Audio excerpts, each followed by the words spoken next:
اب بعد میں آپ کو میں ہوپ فلی ایسا نہ ہو یہ خبر آئے گی جب پانی اتر گیا تو یہ اپنے علاقوں میں واپس آ گئے. خدا نہ خواستہ نہ ہی خبر آئے, خبر جھوٹی ہو, لیکن مجھے یہ لگ رہا ہے کہ خبر آئے گی کیونکہ کوئی اسٹریٹجی نہیں تھی اور یہ تو عارضی طور پر انہوں نے علاقے خالی کیے اور یہ لوگ آ گئے. پانی واپس اترے گا تو جیسے کوئی لاحہ عمل تھا ہی نہیں تو وہ واپس آ جائیں گے. چلے جی یہیں پر ہم بریک لیتے ہیں اور بریک کے بعد واپس آتے ہیں.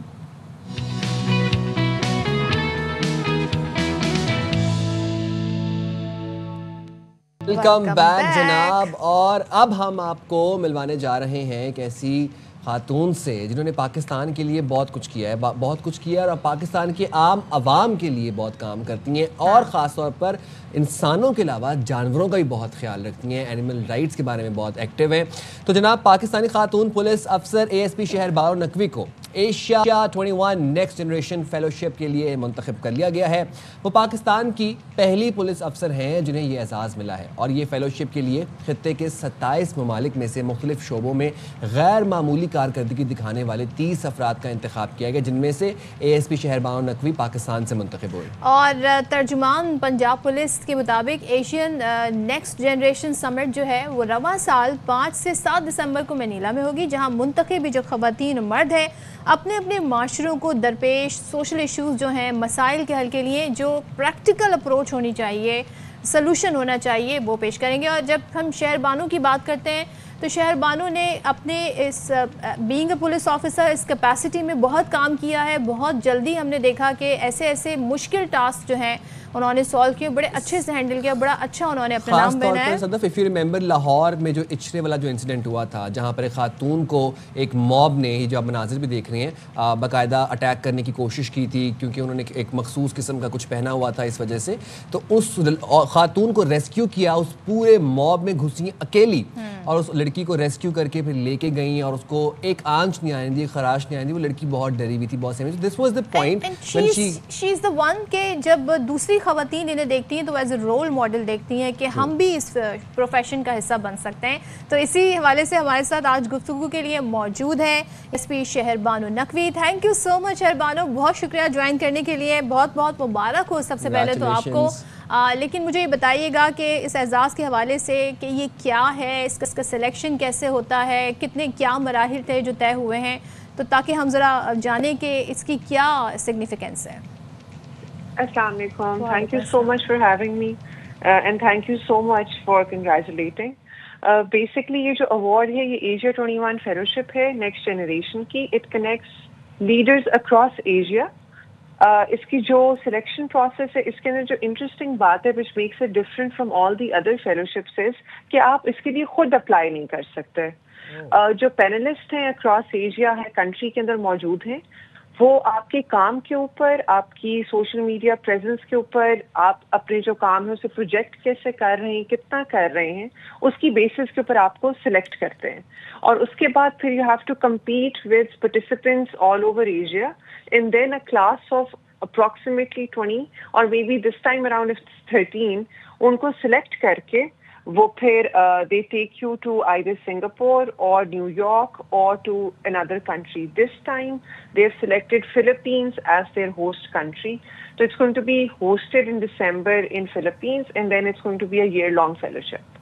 لولی. شہر بانو یہ بتائے گا کہ کتنے ممالک اور کتنے افراد میں آپ کا انتخاب کیا گیا اس فیلوشپ پروگرام کے لیے؟ I think there are around 49 countries, if I'm not wrong, if we take into account all the countries across Asia. So it's 49. اور اس کے اندر پھر they have selected and I'm the first civil servant, not only the first female but the first civil servant to be selected for this award. And شہر بانو, ظاہر ہے جو سمٹ ہونے جا رہی ہے پاکستان کی, اس میں ظاہر ہے آپ ریپرزنٹیشن کریں گی, آپ جن ایشوز پر وہاں پہ تجاویز دی جائیں گی یا ڈسکشن میں ہوں گی, وہ آپ نے ظاہر ہے ہم پاکستانی سوسائٹی کی بات کرتے ہیں تو بڑے مشکل آپ نے سچویشنز کو بڑے اچھے سے ہینڈل کیا ہے. تو آپ کیا وہاں پر ظاہر ہے جا کر آپ تجاویز دیں گی یا کن معاملات کو آپ چاہتی ہیں کہ وہ ہائی لائٹ ہوں؟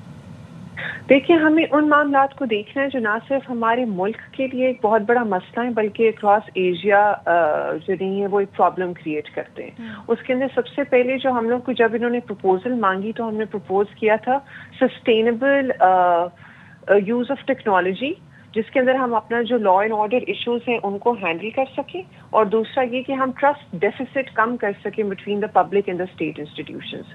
اس کے لیے جو ہم نے پروپوزل جس کے اوپر ابھی پنجاب پولیس نے کام کرنا بھی شروع کر دیا ہے وہ ہے computerisation of the case properties. ہمارے پاس جو کیس پراپرٹیز ہوتی ہیں کرمنل کیسز کے اندر ان کو بہت زیادہ مس ہینڈل کیا جاتا ہے. آپ نے مال خانے کا لفظ سنا ہوگا کہ ہر تھانے میں ایک مال خانہ ہوتا ہے، اس کے اندر کیس پراپرٹیز جمع کروا دی جاتی ہیں اور پھر جو آپ کا ڈسٹرکٹ کا مال خانہ ہے اس کے اندر بعد میں جمع کروا دی جاتی ہیں. اس ساری چیز کا کوئی کمپیوٹرائز سسٹم اویلیبل نہیں ہے. So the proposal that got me selected for this fellowship is the one where I propose that we need to computerize this entire system. جس طرح ہم کسی سپر اسٹور پہ جاتے ہیں اور اسے بار کوڈ لگتا ہے اور ہر چیز کی ایک انوینٹری ہوتی ہے، اسی طرح ہماری linked with the FIR system ایک انوینٹری ہونی چاہیے مال خانے کی. ہمارا فوکس جو ہے وہ اس پروپوزل پہ ہوگا ان پرٹیکولر. اچھا شہر بانو، ہم بھی دیکھتے ہیں کہ آپ خاص طور پر خواتین کے معاملات میں بہت کنسرن رہتی ہیں، اینیمل رائٹس پر آپ بہت کام کرتی ہیں، بہت بات کرتی ہیں. کیا پرائرٹی پہ آپ مسائل رکھتی ہیں؟ ویسے تو ہر مسئلہ جسٹس وردی ہے اور ہر انکوائری ایکولی آپ اس کو دیکھتی ہیں، بٹ دین اگین ہیرارکی میں آپ کے نزدیک کیا وہ کچھ چند معاملات ہیں جو پرائرٹی بیسس پر جن کے اوپر کام کرنا چاہیے؟ پرائیورٹی بیسس کے اوپر یہ جو ونربل کمیونٹی کے معاملات ہیں وہ ہونے چاہیے. کیوں؟ کیونکہ نہ صرف یہ سفر کر رہے ہوتے ہیں، ان کے اگینسٹ جو ہے وہ ایک کرمنل ایلیمنٹ جو ہے وہ ان کو ایکسپلوئٹ کر رہا ہوتا ہے، بلکہ ان کی جو سفرنگ ہے ان کی آواز جو ہے وہ کوئی سننے والا نہیں ہے. تو ہماری پرائیورٹی یہ ہوتی ہے کہ جو ونربل کمیونٹی کے اندر جس کے اندر بچے، خواتین، مائنورٹیز کے لوگ، اسپیشلی ٹرانسجینڈرز، جب یہ لوگ آتے ہیں ہمارے پاس تو ہماری کوشش یہ ہوتی ہے کہ ہم سب سے پہلے ان کو ڈیل کریں. سوشل میڈیا پریزنس اور لوگوں کو ریچ آؤٹ کرنے کی وجہ سے ہمیں ایک ضرور فائدہ ہوا ہے، وہ یہ ہے کہ لوگ ہمارے پاس ٹوبا ٹیکسنگ، ایون GB، کشمیر، دور دراز کے علاقوں سے بھی خواتین نے نہ صرف انسٹاگرام پہ ریچ آؤٹ کیا بلکہ ان پرسن بھی آئی ہیں اور انہوں نے کہا کہ ہمارا مجرم جو ہے وہ جو ملزم جو ہے وہ ادھر ہے، لاہور کے اندر ہے یا ادھر پنجاب کے اندر ہے.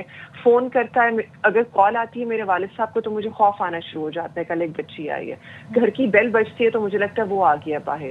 والد کو میسج آتا ہے تو مجھے لگتا ہے کہ اس کا میسج آ گیا، تو میں اس خوف میں اب زندہ نہیں رہنا چاہتی.